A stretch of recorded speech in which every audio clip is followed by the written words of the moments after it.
Saviez-vous que plus de 80% de nos comportements sont des habitudes? Échanger représente un effort et un risque. Nous ne sommes pas tous égaux face au changement. Changer nous oblige à sortir de notre zone de confort, ça crée de l'incertitude et de la crainte. Nous évoluons désormais dans ce qu'on appelle le monde VUCA. Volatilité, instabilité, complexité, ambiguïté. Autrement dit, la course à la vitesse et à la performance prédomine. Vous vous demandez pourquoi je vous raconte ça? Parce que votre mission, c'est justement de mener à bien un projet de changement. Compliqué? Je crois que le mot que vous cherchez, c'est plutôt intriguant. C'est en tout cas le point de vue d'Hervé, nouvellement manager du changement, qui a accepté de mener à bien une conduite du changement. Ok, donc je récapitule les données d'entrée. Mener une conduite du changement pour la prochaine fusion des deux entités de l'entreprise dans un délai de 6 mois. Exactement. Et je dois commencer maintenant. Oui. Ok, c'est compris. Eh bien, merci Didier pour cette opportunité. À bientôt. À bientôt, Hervé. Génial. Sacré challenge cette fusion.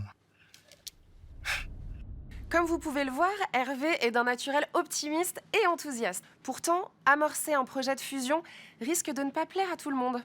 Au travers de 5 épisodes, nous allons le suivre pendant toute la durée de sa conduite de changement. Vous croyez qu'Hervé va réussir à relever le défi? Conduire un changement, c'est pas tout à fait la même chose que la gestion de projet. La dimension humaine ne doit pas être négligée. Saura-t-il s'entourer de bonnes personnes? Le compte à rebours est lancé.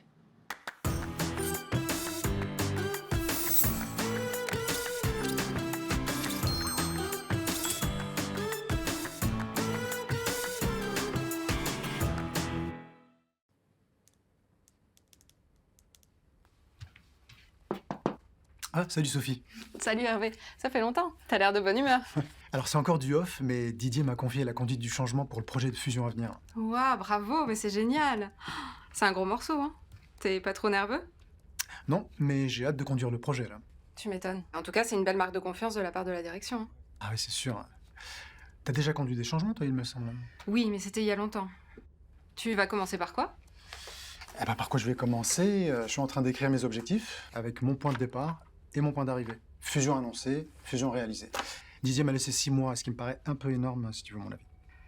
Tu vas avoir beaucoup de pression à gérer. C'est vrai. Mais dans ce cas précis, le projet de fusion est top, hein. C'est une bonne chose pour l'entreprise et pour moi aussi, hein. Cette fusion, c'est que du positif. Mais tu sais bien que beaucoup de personnes s'opposeront au projet. Ne serait-ce que dans ton service, Manon et Léo. Tu te souviens du déménagement l'année dernière?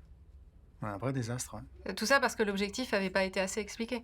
C'était pourtant pas compliqué de dire aux gens que c'était plus simple de se regrouper sur un même plateau, mais ça a donné l'impression qu'on voulait se faire de l'argent sur leur dos. Résultat, Manon et Léo ont commencé à dire que l'entreprise voulait faire de la productivité en réduisant les espaces. La rumeur s'est répandue comme une traînée de poudre et tout le monde s'est posé la question pour son poste. En tout cas, j'ai prévu une réunion d'information pour expliquer le changement aux deux équipes. Ah bah c'est bien. Ouais, j'ai pris des notes là pour mon argumentaire. Et tu vois, par rapport au déménagement, je me dis qu'il va falloir quand même que je me prépare sérieusement avant de foncer. Non mais rassure-toi, certains seront très constructifs, hein. Sabrina et Jean, par exemple, je suis sûre qu'ils vont t'aider sur le projet. Ils en parlaient la semaine dernière à la machine à café. C'est vrai que je pourrais leur demander un coup de main. Je pensais justement aux impacts pour les deux équipes, ce qui va changer dans leur quotidien. Parce que si je sous-estime ce qu'ils vont perdre, je risque de passer à côté de ce qui est important pour eux en fait. Je vais te laisser, t'as du pain sur la planche. Mais encore bravo, hein. Merci. Alors vous avez compris? La préparation est juste essentielle dans une conduite du changement. 3 étapes à suivre. 1. La vision. Mais la vision, qu'est-ce que c'est? Vous avez une idée? Eh bien, c'est la perception intangible de ce que vous souhaitez qu'il se produise à l'avenir. D'où vous venez? Quelle direction emprunter? Pour finalement quelle destination? La vision répond à toutes ces questions. Ça vous paraît évident? Et pourtant, comme on a pu le voir avec Hervé, très souvent, ce temps de préparation pour savoir où l'on souhaite emmener l'équipe est négligé. Alors sans vision, vous maximisez vos chances d'un échec cuisant. N'oubliez jamais de poser le cadre. En tant que leader, c'est même de votre responsabilité. Preuve en est. Vous saviez que diffuser le changement sans vision génère en réalité de la confusion et de la résistance? Exactement ce qui s'est produit pour le déménagement. A l'inverse, si vos collaborateurs savent précisément où se situe la ligne d'arrivée, ils pourront plus facilement se projeter, estimer les efforts à fournir et évaluer les bénéfices qu'ils en retireront. Petite astuce, énoncez une phrase en la commençant par « J'aurais réussi ce projet de changement si… » suivi d'un verbe d'action et d'un indicateur. Ça vous paraît plus clair? Allez, je vous donne un exemple. J'aurais réussi ce projet de changement si d'ici 2 mois, 80% des collaborateurs sont convaincus du bien fondé de ce changement. 2. Identifiez la cartographie de vos alliés. Vous n'êtes pas seul. Beaucoup de vos collaborateurs sont d'ores et déjà prêts à vous aider dans vos actions. Rappelez-vous, Sabrina et Jean n'attendaient que ça. Ce serait dommage de les écarter. Alors, vous allez me dire, comment je fais pour cartographier mes alliés ? Pas de panique, voici un process. Positionnez vos collaborateurs dans 3 catégories pour déterminer vers qui diriger votre accompagnement. Les alliés, sur qui vous pourrez vous appuyer. Les irréductibles, qui seront opposés à tout, en général 10%. Les indécis, les plus nombreux qu'il vous faudra aller chercher pour les faire basculer vers vos alliés. Appuyez-vous sur les alliés tout en gardant une oreille du côté des irréductibles. Ne faites surtout pas l'erreur de passer toute votre énergie sur eux. Manon et Léo, par exemple. Ah oui, et n'oubliez pas d'actualiser régulièrement cette cartographie. Certains se laisseront convaincre en cours de route. 3. Cartographier les impacts de votre conduite du changement. C'est justement l'étape où en était Hervé. Pour chacun des critères suivants, culture, métier, outils, organisation, posez-vous la question des impacts positifs et négatifs et seulement ensuite, déterminez celui qui sera le plus important. Vous avez compris ? Alors il est temps de passer à l'action. Tiens, et si vous aviez à mener une conduite de changement, comment est-ce que vous positionneriez vos collaborateurs ? Amusez-vous à faire la cartographie des alliés. Dans le prochain épisode, nous retrouverons Hervé pour la prochaine étape de conduite de changement. Mais au fait, vous n'avez pas la sensation qu'Hervé a oublié une étape ? To be continued.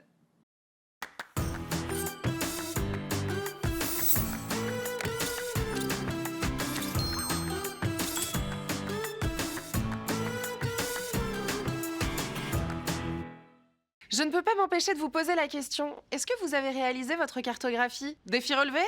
Dans tous les cas, cette cartographie est destinée à évoluer tout au long de la conduite du changement, donc pas d'inquiétude.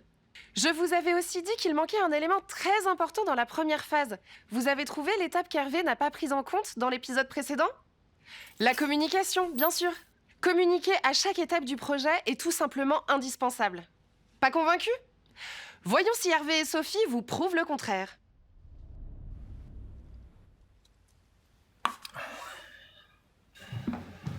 Salut Hervé. Salut. Bah alors, t'as une petite mine ? Y a un souci avec ton projet ? C'est pas la grande forme, en effet. Je pensais qu'annoncer la fusion suffirait à attirer tout le monde dans les ateliers, mais en réalité, pas du tout. Je comprends pas. En plus, l'animation de mon premier atelier s'est pas très bien passée. C'est bizarre, j'ai croisé Nathalie et Sofiane peu de temps après. Et ils m'ont plutôt fait un assez bon retour. Hein. Ah bon ? Bah, je comprends pas pourquoi. Les participants n'étaient pas satisfaits, je dirais même assez virulents. Léo surtout, ça en était donné à cœur joie. Un vrai remake du déménagement. Pourtant, j'avais tout préparé et anticipé à la seconde près, quoi. Non, mais je t'assure, ils étaient très contents. Hein. Mais à part l'intervention de Léo, sur quoi tu bases ton mauvais ressenti ? Ah bah, y a eu très peu d'interactions. Ça a été très difficile de les faire parler et de voir comment on pouvait faire ensemble. J'ai eu l'impression qu'ils se sont ennuyés du début à la fin. Certains même faisaient la grimace. Bon, il en est quand même ressorti des choses, mais bon... Mais est-ce que t'aurais pas monopolisé la parole par hasard ? Je te pose la question parce que moi, c'est l'erreur que j'ai commise dans mon premier atelier. J'ai voulu tellement bien faire que j'ai pas laissé le temps aux participants pour qu'ils expriment leurs inquiétudes, leurs ressentis. Ouais, maintenant que tu le dis, je leur ai pas laissé le temps de s'exprimer. Enfin. Bon, et puis pour les grimaces, à mon avis, n'y accorde pas trop d'importance. Hein. L'essentiel, c'est que t'aies mené ton premier atelier et que vous ayez quand même construit quelque chose ensemble. Je pense que j'ai pas assez communiqué en amont de l'atelier. Je suis tellement convaincu que cette fusion sera une bonne chose que j'ai même pas rappelé aux 2 autres équipes pourquoi on devait fusionner. C'est tellement évident pour moi. Mais oui, t'as déjà adhéré au changement puisque t'en es le porte-parole. Mais vous n'êtes pas tous au même niveau d'acceptation. Laisse-leur un peu de temps. Léo, par exemple, il est encore en colère et c'est normal. Mais d'un autre côté, t'as aussi Manon qui a déjà basculé vers l'action. Ouais, parfois, j'oublie que mon rôle n'est pas seulement de faire passer un message, mais aussi de fédérer les équipes autour de cette fusion. Tout en faisant preuve d'équité, évidemment. Il faut que je leur montre les bénéfices et qu'on identifie les impacts négatifs. Tiens, en parlant d'impact, j'en ai pas parlé non plus. Mais c'est pas évident de leur expliquer qu'ils vont devoir faire un effort, travailler différemment, avec d'autres collègues, et qu'ils n'auront pas forcément le choix. Tu le feras la prochaine fois.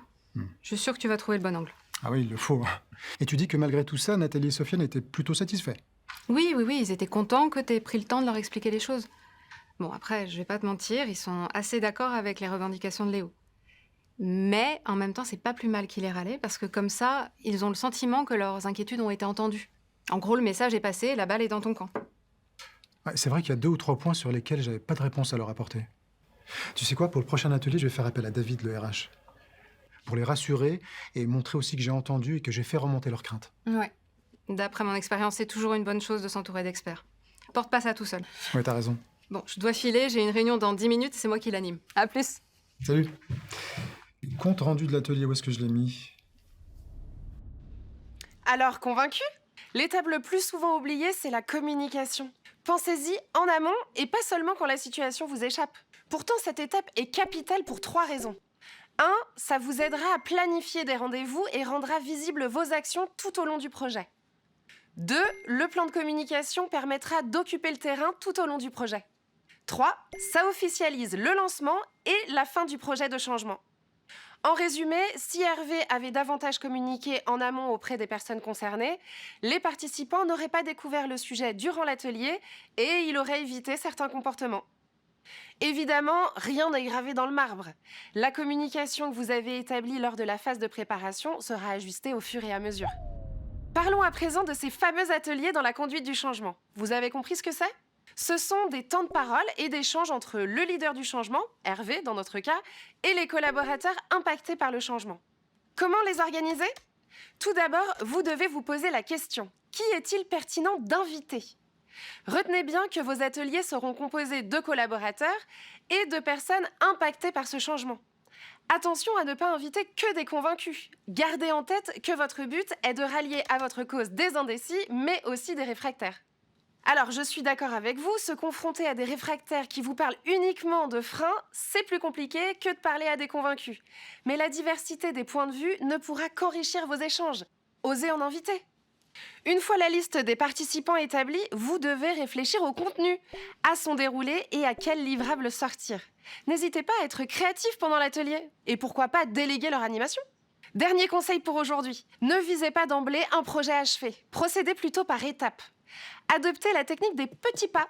Faites des expérimentations à petite échelle pour tester. Allez, c'est le moment que vous attendez tant. Passez à l'action. Imaginez votre plan de com pour un projet de changement à venir. Ah tiens, une petite astuce. Mettez-vous à la place des collaborateurs. Qu'aimeriez-vous que l'on vous dise ? Que voudriez-vous savoir ? À votre avis, Hervé sera-t-il de nouveau enthousiaste à l'idée de mener à bien cette conduite de changement ? Que peut-il encore faire ? Vous le saurez dans le prochain épisode.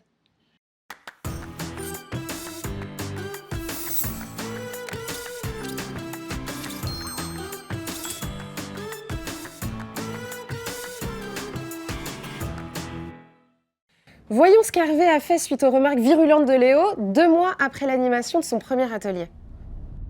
Ah oui, je comprends ce que tu veux dire. Ouais, bah j'avais pas vu les choses sous cet angle. Hein. Bah merci pour ton aide, Léo. À plus tard. Ça va ? Ouais. T'as l'air de bonne humeur. Bah, je viens d'avoir une conversation avec Léo. Ah, c'est super que t'aies pu faire un pas vers lui. Il avait beaucoup de choses à te dire ? C'était très intéressant, ouais. J'ai mieux compris ses craintes.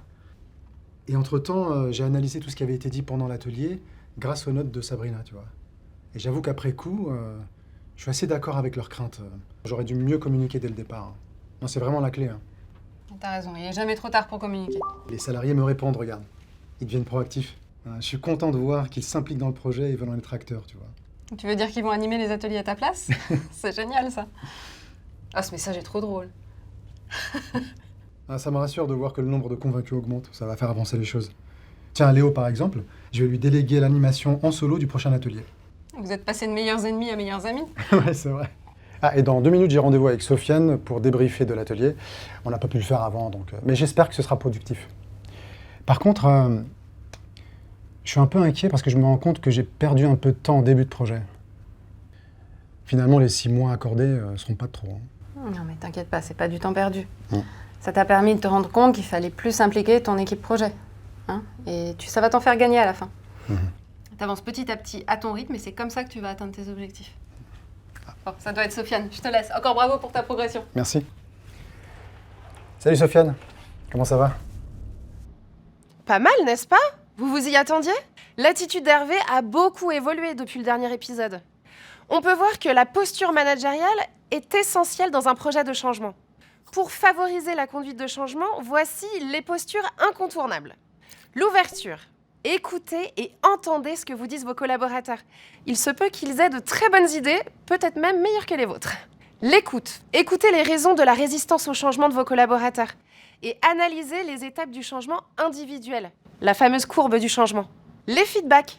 Vous les donnerez et les recevrez pour mieux appréhender l'état d'esprit de vos équipes et ajuster si besoin.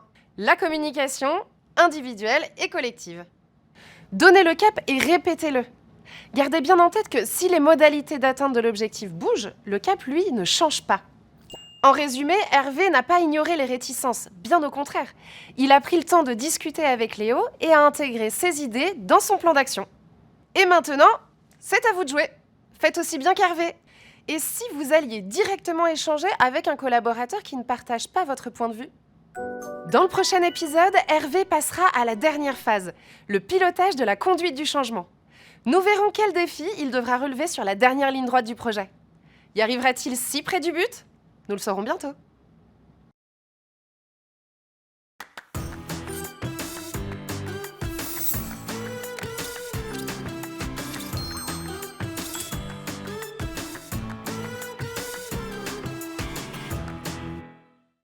Après plusieurs mois de dur labeur, découvrons tout de suite si les efforts d'Hervé ont payé. Sophie, vu qu'on a encore quelques minutes, j'aimerais avoir ton avis sur un point. Tu sais, c'est par rapport à mon projet de conduite de changement. Oui, dis-moi.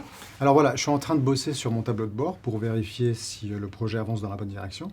Et j'ai utilisé l'outil ICAP. Alors j'ai mis en place le questionnaire pour alimenter mon pilotage et avoir une photo du terrain à l'instant T. Est-ce que tu connais ? Uniquement de nom. J'ai utilisé un autre outil lors de ma dernière conduite de changement, mais je me souviens plus lequel. D'accord, je vais te montrer. Regarde, j'ai choisi 4 indicateurs et je voulais savoir si c'était assez pour avoir une vision globale. Je rigole parce que lors de ma première conduite de changement, j'avais construit un tableau de bord avec 15 indicateurs. Donc autant te dire que c'était impossible à suivre et à alimenter. Tes 4 indicateurs me semblent très bien. D'accord, donc 4 c'est bien. Oui, ça me paraît suffisant. Alors je regarde ce que tu as choisi. Alors, satisfaction collaborateur, avancement projet, absentéisme et satisfaction dans la réalisation de la nouvelle tâche. Oui, c'est ceux que j'utilise habituellement. Mais dis-moi, tes chiffres sont plutôt bons. Oui. Le taux de satisfaction des collaborateurs sur leur nouveau geste métier a progressé de 15% ces dernières semaines. Et le taux d'absentéisme a baissé par rapport au commencement. L'activité est maintenue, donc on est plutôt bien. Ouais, donc tu as eu de bons chiffres à la fin, mais un peu moins au début. Ah non, justement, le tableau de bord m'a permis d'avoir un vrai feedback sur l'adhésion des collaborateurs et des alertes aussi. Et qu'est-ce qui s'est passé ? En plus des ateliers, j'ai mis en place des petits déjeuners d'information. Je trouvais le moyen plus informel. Alors, les 2 premiers n'ont pas trop bien marché. Malheureusement, il y a eu très peu de collègues. Ah oui, et à cause de quoi, tu penses ? Peut-être l'horaire un peu matinal. Les gens aiment pas trop se lever tôt, ou peut-être que certains craignaient d'être jugés par les plus réfractaires. Non, à cause du moyen de communication utilisé, figure-toi. Mais grâce au feedback, j'ai pu identifier le problème et rapidement trouver une solution. Heureusement que j'avais mon tableau de bord pour rectifier le tir, tu vois. Bah, c'est bien joué. Et j'adore l'idée des petits déjeuners. Alors ça, c'est une idée de Sofiane. L'ambiance est plus informelle qu'en atelier et finalement on touche plus de monde. On répond à des interrogations, on fait passer des messages. Et regarde ce que j'ai prévu pour remercier les collègues. Ah, c'est top. Et ils vont adorer, c'est sûr. Quel chemin parcouru pour Hervé ? Il a pu voir qu'il avait de bons résultats grâce au tableau de bord qu'il a mis en place en début de projet, ce qui est fondamental pour mesurer la portée de ses actions. Comme tout projet, et encore plus dans le changement, il est essentiel de le piloter, ce qui permet de tenir un planning et surtout de montrer le chemin parcouru à la fin. Pour cela, vous devez mettre en place des indicateurs de mesure.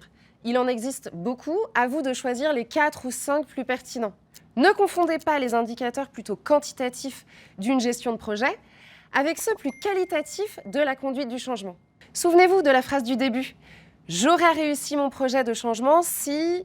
Comme Hervé, vous pouvez utiliser l'outil ICAP. Ce questionnaire alimentera votre pilotage et vous alertera tout au long du projet sur son adhésion, ses freins et sur le niveau d'information de vos collaborateurs. Vous retrouverez cet outil en ressources. Dans votre pilotage, n'hésitez pas à solliciter des feedbacks réguliers. Rappelez-vous, c'est comme ça qu'Hervé a identifié le problème avec ses petits déjeuners. 6 mois se sont écoulés, il est l'heure du bilan pour Hervé. À votre avis, comment Hervé va-t-il féliciter son équipe ? Rendez-vous la prochaine fois pour l'épilogue.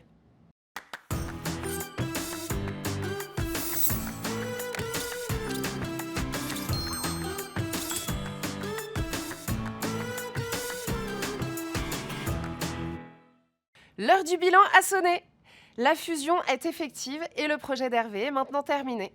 Grâce aux indicateurs de son tableau de bord, Hervé sait que son projet est un succès. Allez, il est temps de retrouver Sophie et Hervé une dernière fois pour clôturer cette conduite de changement. Clap de fin! Et encore merci pour votre implication, votre engagement et votre participation. Et coupé. Parfait, c'est celle-ci la bonne. Tu crois? Je pourrais peut-être être un peu plus enthousiaste au moment où je parle de l'équipe, non? Ah non, non, je t'assure, le ton, le rythme, c'était nickel. Ok, bon.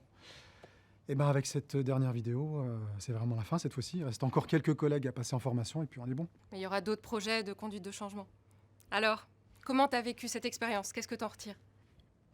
J'ai appris beaucoup de choses. L'importance de communiquer le plus souvent possible, toujours garder en ligne de mire sa vision, lister les impacts, bien identifier ses alliés et ses opposants, rester ouvert. Et bien entendu, mesurer l'avancement grâce à des indicateurs. Ah oui, j'oubliais, remercier et féliciter. Et poster cette vidéo est une belle marque de reconnaissance. J'espère qu'ils apprécieront. Mais je suis sûre qu'ils seront ravis. Et puis qui sait, peut-être qu'ils auront prévu quelque chose pour toi aussi. Ah oui, quoi? Ça m'a échappé. Non, non, non, t'en dis trop ou pas assez, non, là. non, non, eh ben, il faut que j'y aille. Non, non, non, attends. Mais dis-moi ce qu'ils ont Non, prévu. je suis désolée. Bah, attends.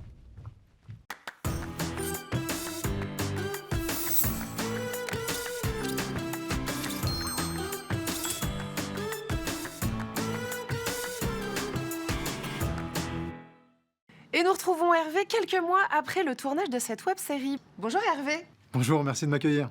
Alors Hervé, nos apprenants vous ont suivi semaine après semaine. Vous les avez tenus en haleine. Finalement, c'est un réel succès, bravo à vous. Merci beaucoup. Vous avez mené avec brio cette conduite du changement pour le projet de fusion de 2 entités. Grâce au soutien de Sophie, vous avez su transformer les obstacles en tremplin et progresser. Vous avez obtenu l'adhésion des 2 équipes, c'est super. Alors effectivement, Sophie a été d'une aide précieuse durant ces 6 mois. Elle m'a accompagné jusqu'à la fin. Son questionnement, ses feedbacks m'ont beaucoup aidé à avancer. Et je pourrais aussi citer toutes les personnes que j'avais identifiées comme mes alliés. Oui, finalement, c'était un vrai travail d'équipe. Oui, oui, le collectif reste un atout majeur de réussite et particulièrement dans la conduite du changement. Au départ, j'étais seul, les difficultés étaient importantes. Je devais faire preuve d'équité entre les 2 équipes et petit à petit, les collègues m'ont rejoint et finalement, on a mené cette conduite du changement tous ensemble. Les 2 équipes se sont investies autant l'une que l'autre. Ah, très bien. Depuis la fin du tournage, vous avez commencé un autre projet de conduite du changement. Vous avez tiré des leçons entre le premier et le second. Comment résumeriez-vous cette expérience ? Alors, chaque projet est différent. Nouvelle personne, nouveau contexte. Et en étant ouvert et collaboratif, et aussi en donnant du sens, on fédère progressivement tout le monde. Finalement, faut savoir s'adapter, quoi. Oui, c'est vrai que nous vivons dans un monde VUCA en perpétuelle évolution avec une société qui change. Ah, et au fait, le mot de la fin, on veut savoir ce que vous ont préparé vos collègues. Alors, j'ai eu droit à un petit déjeuner surprise. Et comme cadeau, ils m'ont offert le livre « Les secrets d'une communication réussie ». Ah, c'est des super collègues. Oui, en effet. Merci Hervé. Merci à vous. À bientôt. Et merci à vous de nous avoir suivis dans cette conduite du changement. À bientôt.